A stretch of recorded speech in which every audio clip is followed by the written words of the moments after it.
vie où il va peut-être penser même que le Seigneur l'a abandonné, que le Seigneur n'est plus avec lui, que le Seigneur a tourné ses regards hors de lui. Mais aujourd'hui, nous allons comprendre beaucoup de choses, beaucoup d'aspects par la grâce du Seigneur, le Saint-Esprit va nous éclairer. Bien-aimé, Élie venait tout juste de faire descendre le feu du ciel.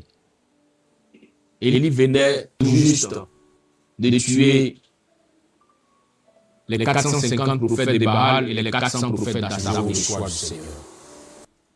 Élie a fait des exploits. Il les a tous égorgés. Et voici que le roi Akab, ne s'en pas content, va retourner vers... Il les a tous égorgés. Sa femme Jézabel et lui faire le point. Pour lui dire que Élie vient de tuer tous tes prophètes. Tous tes prophètes sont morts par le canal d'Élie. Alors Jézabel va entrer dans une rage, dans une grande colère. Et Jézabel va aller jusqu'à menacer Élie, lui disant, si demain, à cette même heure, tu es encore en vie, c'est que je ne suis pas Jézabel. Et la Bible déclare que Élie, ayant entendu cela, encore en vie, va s'enfuir. C'est que je ne suis pas Jézabel. Élie, qui vient faire descendre le feu du ciel, ne s'est pas dit non, même si elle a dit encore en vie, Dieu est toujours avec moi, alors je vais attendre pour voir. Non. Élie a fui devant la parole de Jézabel parce qu'il connaissait la force de frappe de Jézabel. Il savait de quoi elle était capable, qu'est-ce qu'elle pouvait faire à sa vie. Souvent dans la marche de la foi, il peut arriver des périodes comme ça, où même la grande Jézabel va se lever contre toi pour chercher à oppresser ta vie, pour chercher à menacer ta vie. Et là où Jézabel se lève et qu'elle envoie les menaces, bien aimé, avant qu'Élie ne se lève pour s'enfuir, Élie a pris le temps d'interroger le Seigneur. Mais il s'est rendu compte qu'il a crié au Seigneur, le Seigneur n'a pas répondu. Il s'est rendu compte qu'il a crié au Seigneur, il n'a pas eu de retour. Alors Élie décide de fuir pour aller où? À la montagne du Seigneur. Il veut se retirer pour aller rechercher la face de Dieu, pour comprendre pourquoi est-ce que Dieu ne répond pas maintenant. Lui qui hier m'avait répondu, avait fait descendre le feu. Pourquoi aujourd'hui, là où je crie à lui, il n'intervient plus? Élie prend la peine de sortir de la ville. Et lorsqu'il sortait, son serviteur était avec lui. Il a pris la peine de laisser le serviteur dans un endroit et il a continué sa marche. Et lorsqu'Élie continue sa marche, il va arriver un moment où Élie, lorsqu'il marchait, étant fatigué, étant épuisé, puisqu'il criait à Dieu et que Dieu n'intervenait pas, ne répondait pas, Élie va entrer dans une phase de dépression. Le grand prophète Élie va commencer à déprimer. Il va aller jusqu'à dire au Seigneur, prends mon âme, car je suis fatigué. Je vais dire à quelqu'un en ce matin, bien-aimé, quelle que soit l'épreuve dans laquelle tu te trouves, quelle que soit la situation pénible que tu traverses, fais attention à ce qui sort de ta bouche. Ce n'est pas parce qu'aujourd'hui, tu crois que le Seigneur ne te répond pas ou ne t'entend pas que tu vas commencer à dire des paroles qui vont te condamner demain. Le grand prophète Élie a dit au Seigneur, je suis fatigué, prends mon âme. Mais le Seigneur n'a pas répondu. Il n'a pas répondu, mais il a entendu. Amen. Est-ce que vous comprenez? Il n'a pas répondu, mais il a entendu. Voilà pourquoi souvent plusieurs personnes vont vivre des situations difficiles et puis après, il y a des catastrophes. Pourquoi? Parce que pendant qu'elles traversaient la vallée, elles ont eu à dire des paroles qui les ont rattrapées. Élie, à la différence de David le roi, David a passé par la vallée de l'homme de la mort. Mais David n'a jamais dit au Seigneur, viens prendre mon âme. David, même quand ça n'allait pas, il dit, Seigneur, tu es avec moi, tu es mon berger, j'irai jusqu'au bout. Mais le grand prophète Élie qui fait descendre le feu a déprimé. Il dit, Seigneur, j'en ai assez. viens prendre mon âme. Il avait oublié que c'est lui qui avait tué les 850 prophètes la veille. Et lui, aujourd'hui, commence à dire au Seigneur, viens prendre mon âme. Bien-aimé, souviens-toi toujours de ce que le Seigneur a pu commencer à faire avec toi. Et je ne dis pas non, comme aujourd'hui, je crie, elle ne répond pas, donc ce n'est plus la peine, donc je préfère aller ailleurs. Bien-aimé, souviens-toi toujours de qu'est-ce que Adonai a fait pour toi dès le départ. Et s'il a été alpha pour toi, il sera aussi oméga. Vous savez, souvent quand vous dites alpha et oméga, vous le dites sans comprendre le sens. Ce sont des mots grecs, mais en fait c'est l'alphabet grec. Alpha et oméga en français ici, c'est comme A et puis Z. Tu dis à Dieu qu'il est A et qu'il est Z. Donc il est au commencement, il est à la fin. Mais au milieu là, tu sais ce qui va se passer? Donc souvent tu cries pour dire l'alpha oméga, mais sans chercher à comprendre ce qui adviendra au milieu.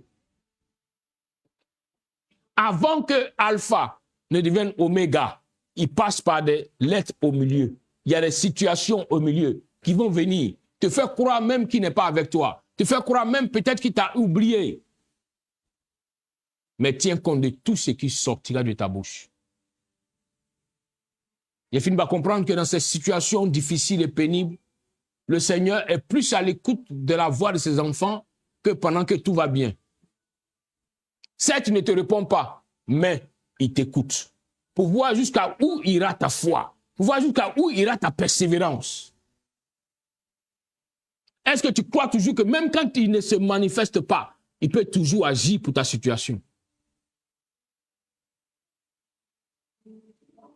À ce test-là, Élie venait d'échouer.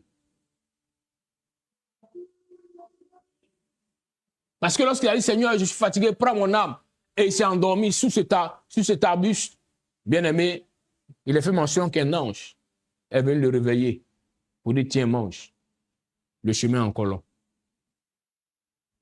Vous voyez que c'est bizarre? Pendant qu'il dit, Seigneur, viens prendre mon âme, l'ange vient lui dire, mange, le chemin est encore long. Pour dire que la mission n'est pas encore finie. Donc, il y a des paroles que tu ne dois pas dire. Tu as déjà dit, il n'y a pas de problème, mais tu vas continuer la mission. Et quand tu te lèves, il voit un gâteau et il mange. Il se recouche. L'ange revient encore pour une seconde fois, lui dit, lève-toi et mange, car le chemin est encore long. Bien-aimé, ce n'est pas parce qu'aujourd'hui, tu traverses une situation qui t'a fait pleurer ou qui te rend triste que tu vas penser que le chemin ne continue plus. Non, le chemin est encore long. Le chemin est encore long. C'est le temps de manger la nourriture spirituelle pour pouvoir affronter ce qui vient devant. Ce n'est plus le temps de te lamenter, de pleurnicher ce qui est déjà arrivé. Salomon dit, si à force de pleurer, tu peux rendre blanc un grain de tes cheveux, alors continue de te lamenter sur une situation qui est déjà passée. Ce qui est passé est déjà passé. Concentre-toi sur l'avenir.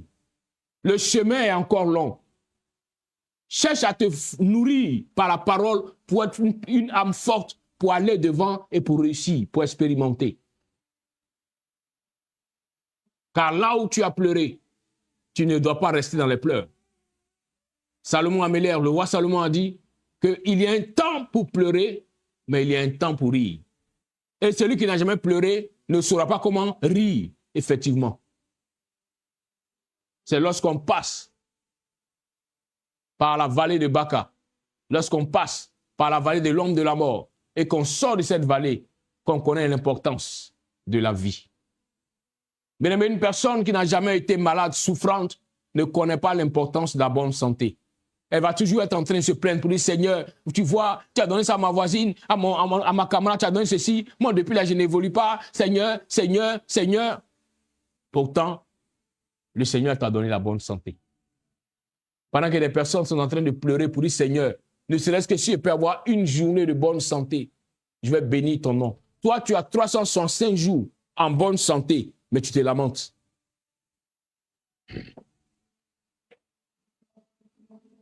Quel que soit le problème, bien-aimé, soyez toujours reconnaissants pour ce que Adonai a déjà fait.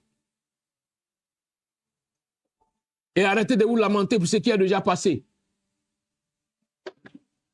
Il peut arriver à l'instant qu'on t'a giflé. Tu sens la douleur. Donc tu peux réagir immédiatement. Mais tu ne passeras pas ton temps parce qu'on t'a giflé depuis avant-hier.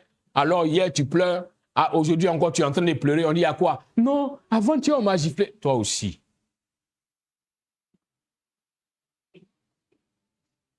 L'ange n'est pas venu consoler Élie. Regardez très bien. L'ange n'est pas venu dire non. Élie, oh petit Élie. Oh, pourquoi tu pleures Élie? Dieu est toujours avec toi. L'ange lui a dit, lève-toi, mange, le chemin est long. Amen. Et c'était une fois, il va dire non, peut-être que c'était dans mon rêve. Mais à 2 reprises, l'ange est venu le réveiller, puis lui a donné la nourriture. Mange, le chemin est long. Si pour ça, là, tu es en train de pleurer, c'est que tu n'as rien compris encore. Le chemin est encore long.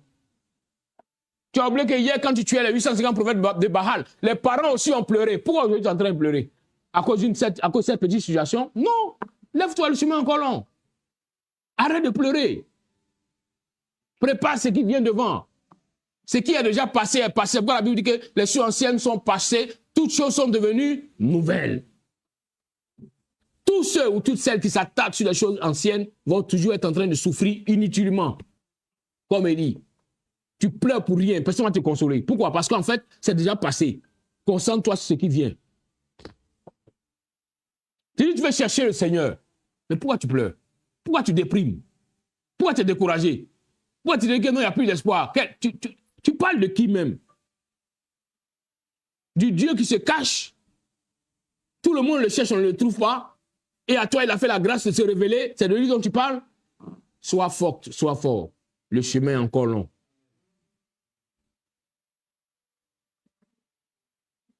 Et la deuxième fois, lorsque Élie va manger le gâteau, il va se lever, il va commencer à marcher. Pour éviter de nous choquer, on ne nous dit pas le nombre de kilomètres qu'il a parcouru. Mais on dit pendant 40 jours et 40 nuits, Élie a marché. Pendant 40 jours et 40 nuits, Élie a marché. Voilà la montagne de Dieu. Ça n'a pas été facile. Souvent, beaucoup pensent qu'on peut trouver Dieu au carrefour, rapidement, bien aimé. Donc, depuis que je suis dans l'église, je prie, Dieu ne me répond pas. Depuis là, il ne se réveille pas à moi. Bien aimé, il faut avoir la force de persévérer. Élie, le grand prophète, qui a crié pour dire, Seigneur, manifeste-toi. Dieu s'est manifesté. Mais pour voir Dieu, il a fallu à Élie de persévérer. Beaucoup confondent la manifestation de la puissance de Dieu et la visitation de la gloire de Dieu. Deux choses différentes. Pour que le Seigneur puisse se révéler à toi, il faut que tu atteignes le stade où ton cœur est purifié, ton esprit est sanctifié. Où tu es totalement abandonné entre ses mains. La Bible déclare que là où la force des hommes est épuisée, c'est là où celle d'Adonai commence. Élie connaissait la main de Dieu qui agissait. Car lorsqu'il a ouvert la bouche, le ciel s'est fermé. Lorsqu'il a ouvert la bouche, le ciel s'est ouvert. Lorsqu'il a ouvert la bouche, le feu est descendu du ciel. Mais Élie ne connaissait pas encore le Dieu de la manifestation. Donc cette fois-ci, il a dit au Seigneur, c'est vrai, j'ai expérimenté ta puissance, mais maintenant je veux te connaître. Je vais parler avec toi face à face, parce que je ne comprends pas. Comment une petite Jézabel peut me faire trembler? L'un lui a dit, le chemin est long. Tu veux le connaître, tu veux le voir, tu veux l'expérimenter, le chemin est long. Sois fort, le chemin est long. Donc pendant 40 jours, Élie ne faisait que marcher. Et il a dit que pendant la nuit, il marchait. Pendant le jour, il marchait. Jusqu'à ce qu'il arrive à la montagne de Dieu. Et quand il va arriver à la montagne de Dieu, bien-aimé, le Seigneur voudra voir, est-ce qu'effectivement Élie veut le rencontrer? Ou Élie est toujours en quête de puissance? Parce qu'Élie l'a connu comme le Dieu El Shaddai, qui fait descendre le feu. Le Dieu tout-puissant qui peut fermer les cieux. Mais est-ce que Élie le cherche véritablement? Voilà pourquoi la Bible nous dit que avant que le Seigneur revienne, il a commencé à manifester de grandes puissances. lorsque nous parcourons ce passage, il a dit que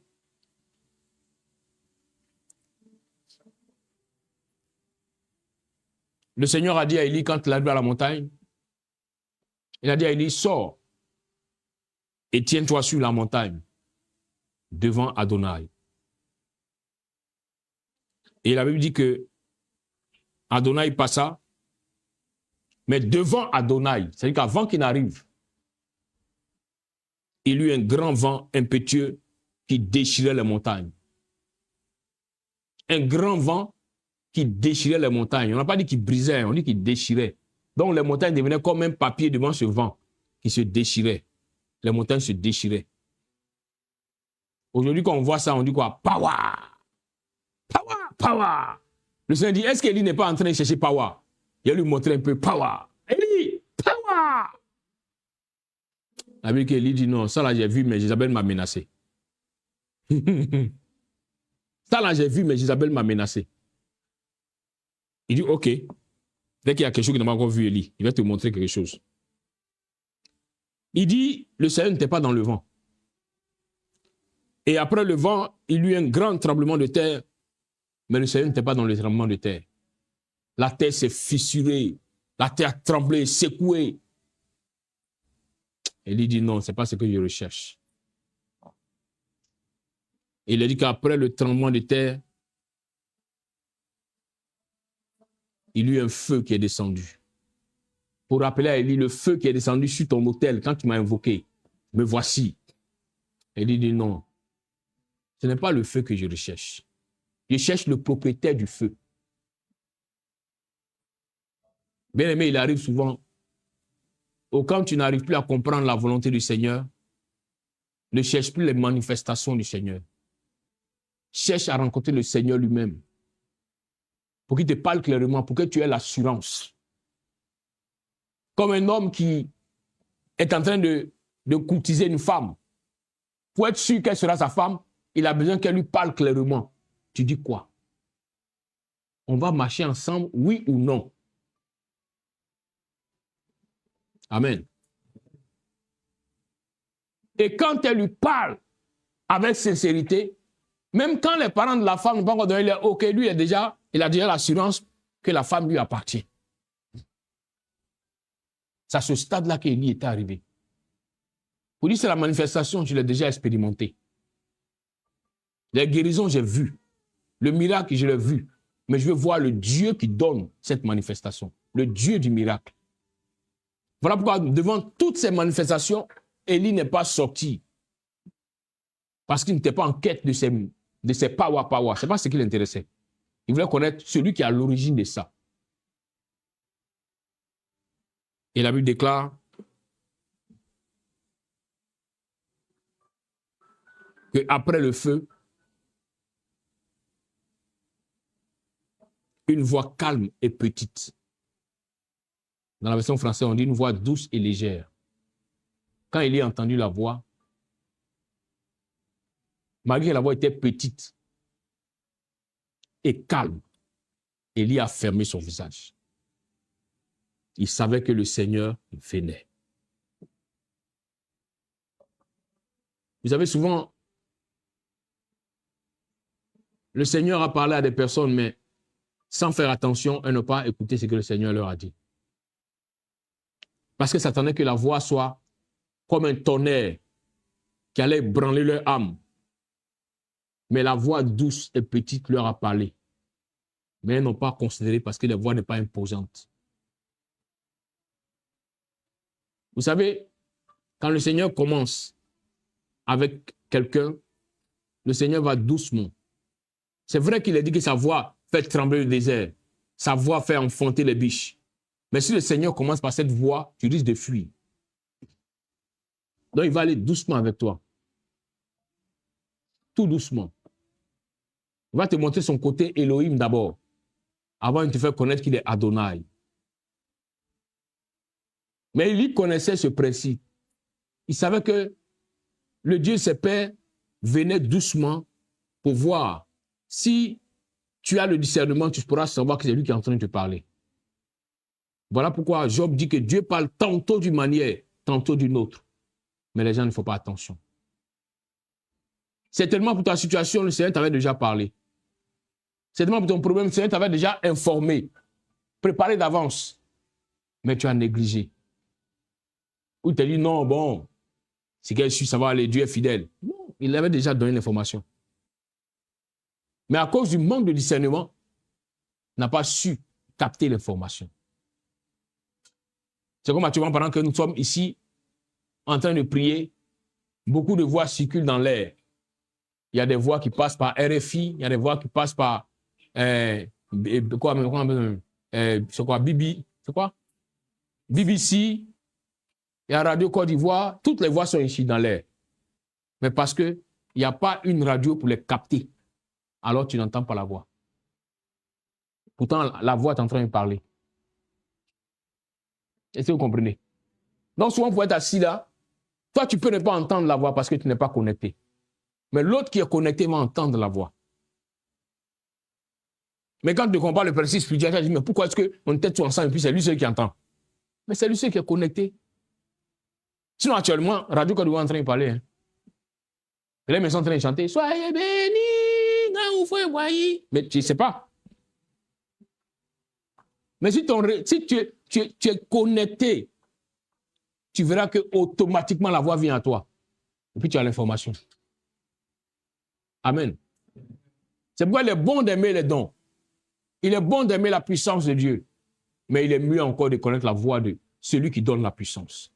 Il est mieux encore de connaître la voix de celui-là qui a fait les cieux sur la terre, qui peut t'orienter sur le chemin qu'il faut.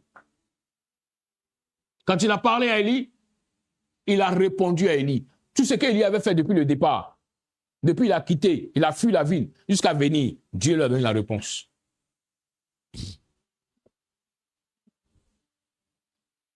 Il a dit à Élie, va, retourne par ton chemin vers le désert de Damas. Il dit, quand tu seras arrivé, tu oindras Azaël pour roi de Syrie. Tu oindras aussi Yehou, fils de Nimshi, pour roi d'Israël. Et tu oindras Elisha, fils de Shaphat, d'Abel, Mehola, pour prophète à ta place. Vous voyez? À partir de ce texte, on comprend que là où le char de feu est venu prendre Élie, ce n'est pas encore le temps d'Élie, mais comme Élie avait demandé à Dieu, viens prendre mon âme, voilà pourquoi le char de feu est venu prendre Élie. Voilà pourquoi quand tu pleures, fais attention à ce qui sort de ta bouche. Ne pense pas que parce qu'aujourd'hui tu es en train de pleurer, en traversant une situation, alors tu es apte à tout dire. Bien-aimé, on ne se moque pas de Dieu. Ce qu'un homme aura sémé, il le moissonnera. Même quand tu pleures.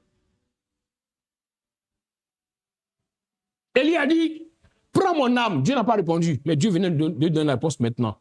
Il dit, tu vas aller oindre Élisée à ta place. Parce qu'il m'a dit que la chair est trop grande pour toi, que tu ne peux plus supporter. Donc il faut quelqu'un pour te remplacer. Est-ce que vous comprenez un peu? C'est pourquoi je viens vous interpeller, surtout les femmes. Les femmes ont beaucoup, elles ont ce doctorat-là en pleurer et puis dire des choses. Moi, mais je ne sais pas pourquoi tu m'envoies ici. Ça, c'est un mauvais mariage. Il est mauvais. Il a son visage. Pourtant, avant-hier, tu disais, hey, bébé, tu es beau. Sinon, le visage n'a pas changé. C'est le même visage de Kérékou. Hein. C'est le même visage. Hein. Ça n'a pas changé. Hein. Ça n'a pas changé.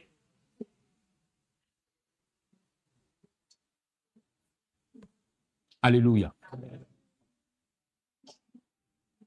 Quelle que soit la situation, ne jette jamais l'éponge. Ne dis pas je ne peux pas. Si tu n'as rien à dire, ferme ta bouche. Pleurer, ce n'est pas interdit. Pleurer même, c'est une thérapie. Pleurer là, il faut pleurer, c'est bon, ça te libère. Mais ne pleure pas en maudissant toi-même ta propre vie. Parce que le diable est tellement rusé. Quand le diable sait que, quand les sorciers savent que il ne peut plus t'empêcher d'entrer dans la bénédiction, parce que Dieu a libéré la bénédiction sur ta vie, ils vont t'amener toi-même à refuser la bénédiction de Dieu sur ta vie. Ils vont tellement t'oppresser que tu vas dire des paroles qui vont annuler la bénédiction sur ta vie. Vous comprenez? C'est pourquoi ne dis pas de mauvaises paroles. Ne dis pas. Dimanche passé, Ginette était en train de pleurnicher. En fait, ça même là, est-ce que je vais avoir, comment tu veux, toi tu veux avoir un visa et puis tu es en train de pleurer déjà pour le chèque. Il a dit, hey, ferme ta bouche, tu vas avoir, faux. Ça est où? Tu vois aujourd'hui, non? Ah, ok, tu t'en vas, ok. Pourquoi tu vas dire des choses? Parce que le diable t'oppresse, que toi tu refuses. Dieu a déjà décidé de te donner la chose. Mais si toi tu ouvres la bouche que tu refuses, Dieu ne te donnera plus. Le grand Élie a dit, je suis fatigué, prends mon âme. Dieu a dit, je suis d'accord, je vais te remplacer pour prendre ton âme.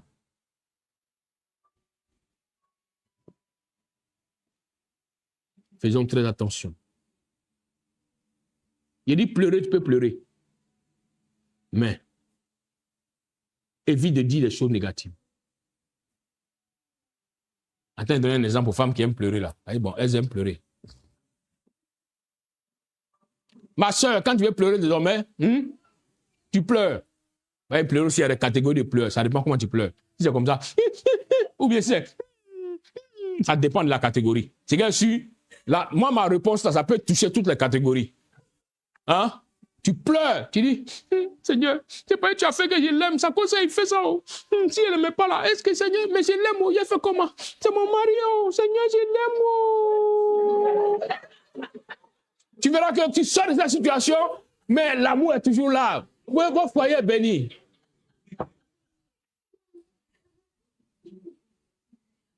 C'est ça en fait. Parce que tu te dis que non, comme il pleurait, parce que vous savez, dans le monde spirituel, il n'y a pas la plaisanterie là-bas, il n'y a pas d'amusement. Donc même quand tu es fâché, ce que tu dis, c'est pris en compte. Quand tu es content, ce que tu dis, c'est pris en compte. Donc évite de dire des choses négatives. Voilà pourquoi Salomon, le roi Salomon dit, en Proverbe 18, verset 21, il dit, la vie et la mort sont au pouvoir de la langue. Quiconque l'aime en mangera le fruit. Il n'a pas dit quiconque l'aime verra. Hein. Il dit il va manger même son fruit. Donc si tu aimes la vie, là, tu vas dire des paroles de vie seulement pour manger les fruits de la vie. Même quand c'est chaud, tu dis non, je suis bien. C'est ce qui a fait la force de David. C'est ce qui a fait que David a été l'homme selon le cœur d'Adonai. Parce que David, même quand ça n'allait pas, David dit non, ça va. C'était un homme de foi. L'étude rabbinique nous enseigne que David, lorsqu'il a écrit le psaume 23, où il a dit l'Éternel est mon berger, je ne manquerai de rien, David n'avait pas à manger. David était dans une situation dans la grotte où les gens sont venus se cacher avec lui et à l'instant la nourriture est finie. Et il a dit que les gens qui étaient avec lui, le nombre de personnes, plus de 300 personnes qui étaient avec David, ont dit que David les a trompés. Et qu'ils ont suivi David, voici aujourd'hui qu'ils veulent mourir de la faim. Qu'ils ont pris des pièges, ils étaient prêts à lapider David pour le tuer. Donc voici la mort. Voici David face à la volonté du Seigneur. David ne s'est pas mis à genoux pour commencer à dire Seigneur, oh protège-moi, il veut me tuer, Seigneur, il faut les tuer. Non. Si Dieu les tue là, qui sera avec David? Parce que Dieu a dit à David, j'enverrai des gens qui viendront pour être avec toi, pour que tu te prépares. Tu vas préparer tes hommes de main, ton armée, avant d'être sur le trône. Donc David savait que ceux qui étaient là, les méchants, les mauvais, les bandits, c'est ceux-là qui allaient travailler avec David. Mais quand David se met à genoux, il a dit que David dit, l'Éternel est mon berger, je ne manquerai de rien. Et quand David a proclamé cette parole, le Seigneur a ouvert les yeux de David. Il lui a dit, va vers le sacrificateur, va regarder sur la table des offrandes. Il y a du pain là-bas, va prendre avec tes hommes manger. Voilà comment David va. Il mange le pain de sacrifice avec ses hommes. Personne ne meurt. Parce que Dieu avait donné l'autorisation d'aller manger. Pourquoi? Parce que même quand la mort était présente, il n'a pas changé de langage. Il dit, tu es mon berger. Moi, David, j'ai été berger. Quand les moutons que j'avais là avaient faim, je luttais pour leur donner à manger. Mais si toi, tu es mon berger, je suis sûr que je ne manquerai de rien. Cette assurance a valu à David de manger même l'interdit. Vous comprenez? Souvent, vous trouvez que c'est difficile. Ah, Seigneur, oh, le frère est difficile. Ah, Seigneur, la soeur est difficile. Ah, Seigneur, mon mari est compliqué. Ah, Seigneur, ma femme est difficile. Bien aimé, Dieu ne regarde pas à l'instant où tu c'est difficile, mais il regarde à la fin. Il regarde devant. Dans 10 ans, dans 15 ans, comment cette personne pourra te procurer le bonheur.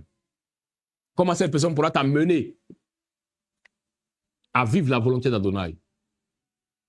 Imaginez-vous que si David avait dit, Seigneur, ils veulent me tuer, tue-les, Dieu allait le tuer. Mais après, David, elle allait fonctionner avec qui?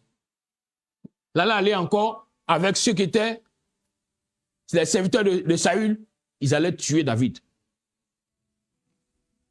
Quand tu viens au pouvoir, viens avec les gens qui t'ont connu, que tu as connu dans la souffrance, dans les peines, dans les difficultés. Ensemble, vous êtes façonnés. Vous vous connaissez. Demain, quand tu es établi, tu règnes aussi avec eux. Amen. C'est pourquoi le frère et la soeur avec qui aujourd'hui tu marches dans la foi, ne néglige pas. Si tu peux l'aider, il faut l'aider. Tu peux soutenir en prière, soutiens-le en prière. Parce que demain, vous allez régner ensemble. Vous allez régner ensemble. Et regardez même en politique. Quand un président vient, est-ce qu'il dit que non, comme l'ancien ministre là était tellement fort en économie, je le garde? Non. Lui vient avec son équipe. Même si Guy ne connaît rien en économie, c'est que si on le met là-bas, on prend un procès à l'économie, il va le former un peu. C'est comme ça. Guy au moins, il sait que même si comment commencer, il l'envoie à partir. Mais l'autre là, il n'a pas organisé un coup d'État encore contre moi. C'est comment ça fonctionne? Oui. Donc aujourd'hui, tu es en train de pleurer. Seigneur, mon mari ne me donne pas. Mais tu vois, toi, tu proclames ça. Il ne me donne pas. Toi-même, tu dis, il ne me donne pas. Pourquoi tu veux qu'il te donne? Commence à appeler la vie. Appelle la vie seulement. Et la vie viendra. C'est comme ça. Il y a des femmes ici bon, elle avait un master. Elle, c'était pas un doctorat. Elle, c'est un master en pleurs. Madame Achaoui, elle avait un master en pleurs avant. Donc avant là, 1, 2, 3. C'était un master. Mon mari, il fait ça. Il ne me donne pas. Il fait ça. Mais quand elle est passée à l'école de maman lui a dit, ma fille, calme-toi, tu sais. Ton mari, c'est un stagiaire. Ton père qui est là, même lui, il était plus dangereux que ton mari. Donc, il faut te calmer, il faut te montrer la stratégie. Il faut prier Dieu. Dis, Seigneur, il faut qu'il me donne. Seigneur, elle a commencé à faire. Maintenant, il fait quoi? Il donne. Ah, ok.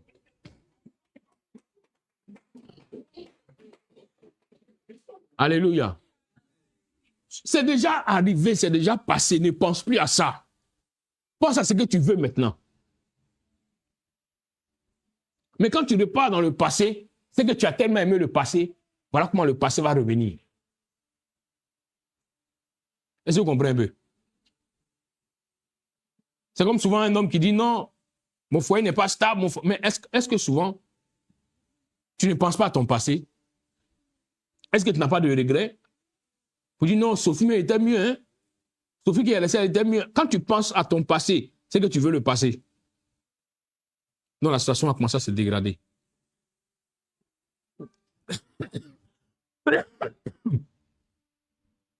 Mais pense à améliorer ton présent.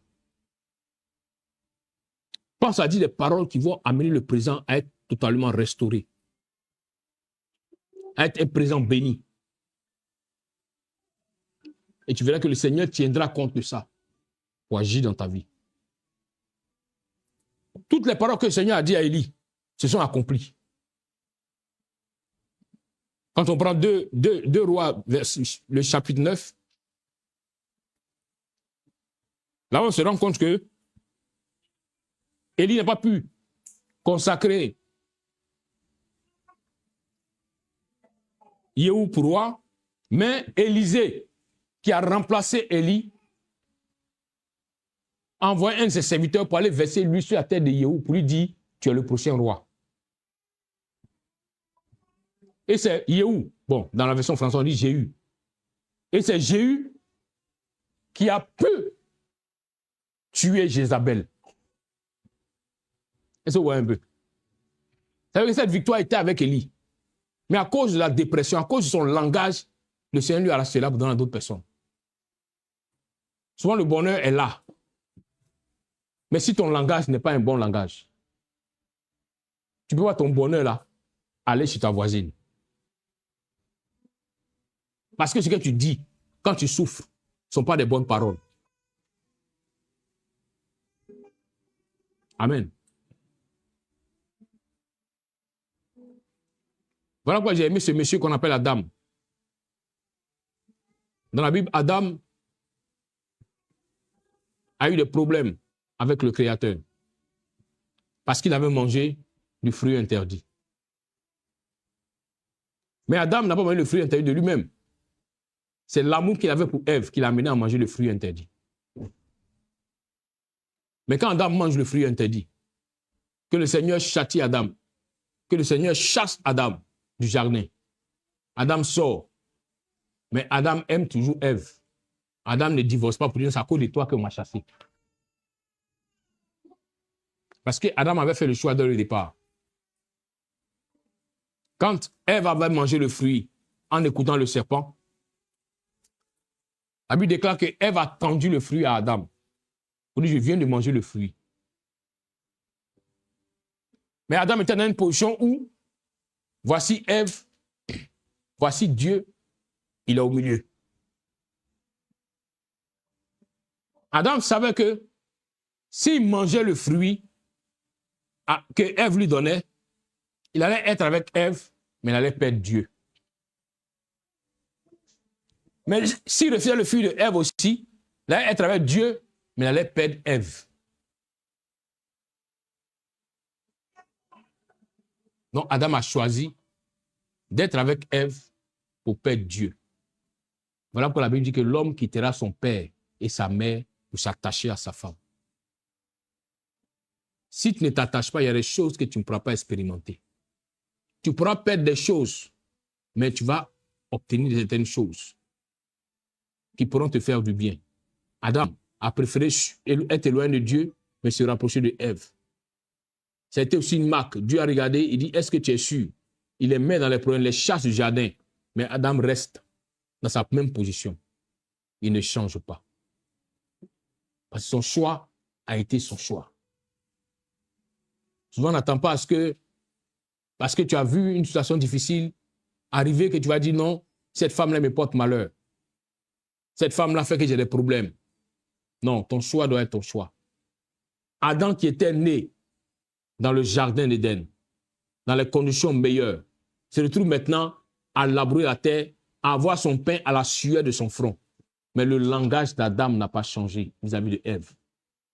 Au contraire même, c'est là-bas même qu'il a enceinté Ève. Vrai ou faux? Ce n'est pas dans le jardin. Dans le jardin, il n'a pas enceinté. C'est où c'était chaud là même. C'est ça, c'est pourquoi souvent j'aime. Vous savez, il y a moi. Oh my God. Vous savez souvent, il y a des prières, il y a dans votre réponse. Il y a des prières que vous faites à Dieu. Pour dire, Seigneur, bénis-moi. Seigneur, bénis-moi. Seigneur, bénis-moi. Dieu sait que si tu es béni à l'instant, il y a des choses que tu n'auras pas.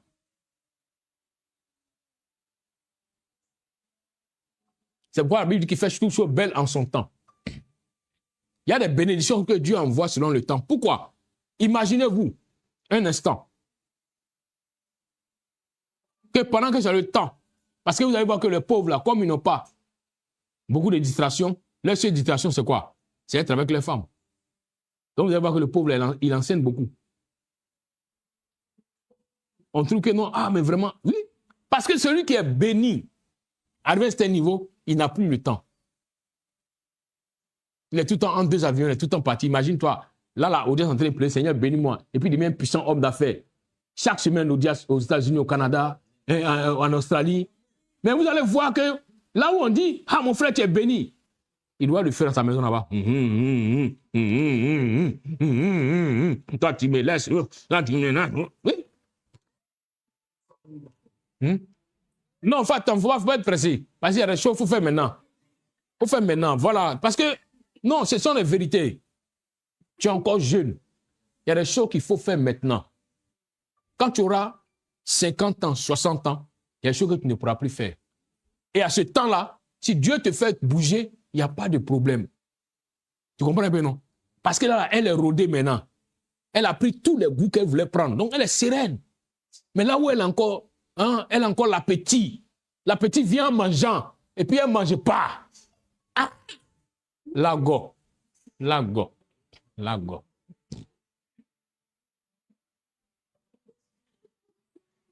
Amen.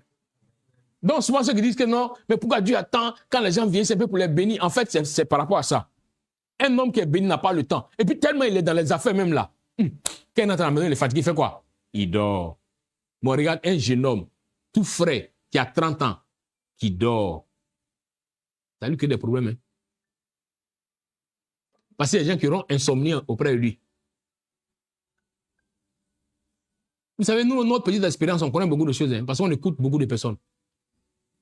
Les gens qui sont plus âgés que nous viennent se confier à nous, tout ça. On écoute beaucoup de choses.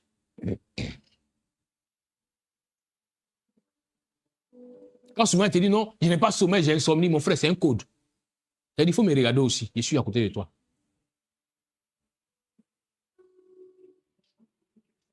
Souvent, il y a qui se plaignent pour dire non, ma femme, moi je ne comprends pas, ma femme me refuse. Oh my God. J'ai rencontré la femme, là, je lui ai dit, mais attends, ton mari dit que toi, tu le refuses. Elle m'a fait une théorie. Et puis, il dit, ouais, la femme, elle a raison. Hein. Elle dit, papa, il dit oui. Elle dit, si lui, il a besoin de moi, pourquoi il n'a pas besoin de moi à midi? Pourquoi il n'a pas besoin de moi à 20h? Et puis, il attend 4h. À 4h du matin, tous les hommes sont levés.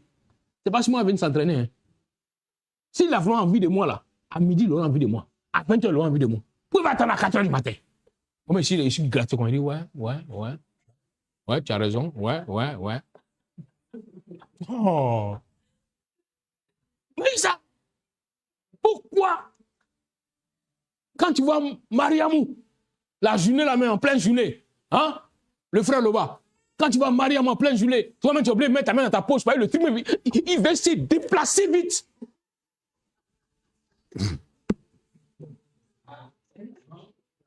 Pourquoi maintenant, pour toi, la même là, tu attends, quand tu vois, ça ne te dit rien. Bon, comme le matin, tu dois aller uriner, lui te signale qu'il va uriner. C'est là que tu vas t'échauffer. Non, ça ne marche pas. Ça là, mais ce gens te donner un secret. Si c'est à ces heures-là seulement, il vient vers toi, c'est qu'il a commencé à ne plus t'aimer. Il te prend pour son chauffage. Quand il commence, il dit, hey, c'est pas ton chauffage. Hein. On était là à 22h, tu n'as rien demandé. Même à midi, je suis passé ici à midi, j'ai fait exprès. J'ai fait mon pain pour que tu puisses voir mes fesses. Tu n'as rien fait. C'est pas matin là où il doit prier à Adonai que tu vas venir me réveiller. Pardon, laissez-moi tranquille. Ouais, c'est pour dire bonne fête des pères au père. C'est bonne fête.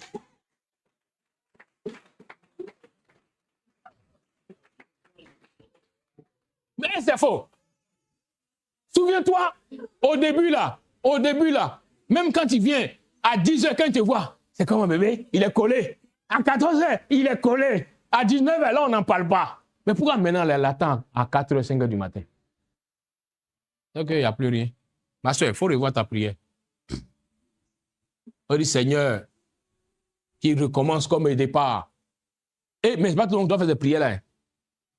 Hein. Pas il y a des gens ici là. Moi, je connais les cas. On va faire prier ça là aussi. Ah. Et toi, tu n'as pas laissé le frère Louis se reposer. Toi-même, tu vas fuir à la maison. Je vais te dire la vérité. Et lui, il n'a pas fait de dire non 4h du matin. Ah. On dit, il y a jeune, mais il dit non, moi, je ne suis pas au courant qu'il y a jeune. Ah, donc là, il faut faire attention à lui. Les prières, ça ne va pas faire aussi. Il faut laisser ça comme pour les autres. Alléluia. Amen. C'est pourquoi souvent c'est important. Même quand vous avez des enfants, souvent c'est important. Souvent, c'est cher sortir un peu. Hein, ça vous fait changer un peu d'air. C'est bon. Ça va ramener un peu les choses il y a de cela 20 ans. Ou bien, Odias. Avant, souvent, tu laissais le travail dans la journée. C'est ça, non? Ah. Lui, au moins, dit la vérité. Ou bien, que des coups. Avant, tu laissais le travail dans la journée. Ah. Alléluia. Donc, ma soeur, quand tu sens que les années passent et puis ça a changé la foi, il faut essayer de. À cause de ça, tu vois, même il faut le dire. Ah, au-delà, moi, je parle au travail, j'aime essayer de me reposer. Il dit, ah, j'ai compris, mais au travail. Toi, tu ne te reposes pas aussi. Il faut donner le code, donne ton secret. Toi, tu ne te reposes pas aussi. Tu n'es pas fatigué? Mon frère, quand tu dis ça, ça veut dire que, en cas, c'est rappelé, il y a de cela 15 ans, 10 ans. Donc, ce jour-là, il faut devenir faire comme moi. Hein. Ce jour-là, devenir le cuisinier de la maison. Non, je vais te faire à manger, je fais le bon cuisinier. Mais dans ton esprit, quand tu finis même ma nourriture, tu seras mangé. Il a fait les lebans, on commence à devenir cuisinier maintenant. Oh my God. Alléluia. Ce sont des parenthèses pour qu'on puisse comprendre que quand le Seigneur a commencé avec nous, quelles que soient les circonstances, le Seigneur ne nous abandonne jamais. Même si tu ne ressens plus la présence du Saint-Esprit, même si tu ne ressens plus que le Seigneur t'a répondu, mais fais attention à ce que tu dis. Depuis le jour où tu as accepté Yeshua comme ton Mashiach, comme ton Seigneur, ton Sauveur, où tu as reçu le salut, depuis ce jour-là, tout ce que tu dis, le Seigneur prend note. Il prend note. Il peut ne pas te répondre le même jour, mais il va te répondre. Tu dois faire attention à tout ce qui sort de ta bouche. Même quand tu pleures, pleure avec sagesse. Même quand tu penses que tu es en train de souffrir, reste dans la souffrance avec sagesse. Comporte-toi comme le roi David, qui disait seulement que de bonnes choses, parce qu'il voulait voir de bonnes choses. Quand David a dit, oui, le bonheur et la grâce m'accompagneront tous les jours de ma vie. Bien aimé, David a vieilli. David a vieilli. Il était vieux, mais il était toujours en joie. Il avait toujours le bonheur. Il était en joie. On dit David, dans sa vieillesse, il était vieux, mais on lui a envoyé une fille vierge pour le réchauffer. Oh my God. Il est vieux, il peut rien faire, mais quand même, il y a une fille qui est là, elle fait du bien. Son âme est toujours bien. Donc, quand Samuel vient, quand Salomon vient, il dit, oh, mon fils Salomon, oh, tu veux me remplacer? Vas-y, je suis bien, je suis bien, je suis bien. David était bien tous les jours de sa vie. Parce qu'il a voulu ces choses, il a dit. Dieu a fait. Donc, apprenez à avoir des paroles positives. Apprenez à dire de bonnes choses. Même quand tu pleures, bénis le Seigneur. Même quand tu penses que tu souffres, bénis le Seigneur. Pour que ce que tu dis à ces périodes, parce que ce que vous ignorez, c'est que dans les difficultés, et surtout dans les pleurs, quand une personne pleure, les paroles qui sortent de sa bouche ne sont plus les paroles charnelles. Quand une personne souffre à un certain niveau, ce qui sort dans sa bouche sont les paroles qui viennent de son âme. Ça touche son âme. Ça touche son âme. Voilà pourquoi vous allez voir que vous pouvez être deux personnes, je prends l'exemple souvent des chantres, deux personnes qui sont dans le ministère de chantre. Mais il y a une à cause de ses souffrances, à cause de ses douleurs, à cause des pleurs. Quand elle commence à chanter, les gens pleurent. Mais comment elle fait? Ça nous touche. Oui, c'est parce que, en fait, l'inspiration vient de son âme. Parce que c'est dans ce moment de douleur qu'elle a reçu ses inspirations. Mais toi là, c'est comme école de musique. On dit ouh, ouh, ouh, ah, ah, ah. Donc quand tu chantes, c'est ouh, ouh, ah. Il n'y a pas quelque chose derrière. Pourquoi? Parce que ton âme n'a pas été éprouvée. Donc là où tes larmes sont en train de couler, souviens-toi que ton âme est en train de parler. Donc dis de bonnes paroles pour que ton âme accepte ces bonnes paroles et que tu puisses les expérimenter. Que le Seigneur nous bénisse. Là où tu es assis, tu vas baisser la tête et tu vas dire merci à Adonai, cet enseignement. Merci au Seigneur qui a permis que tu puisses recevoir cette parole. Parle au Seigneur.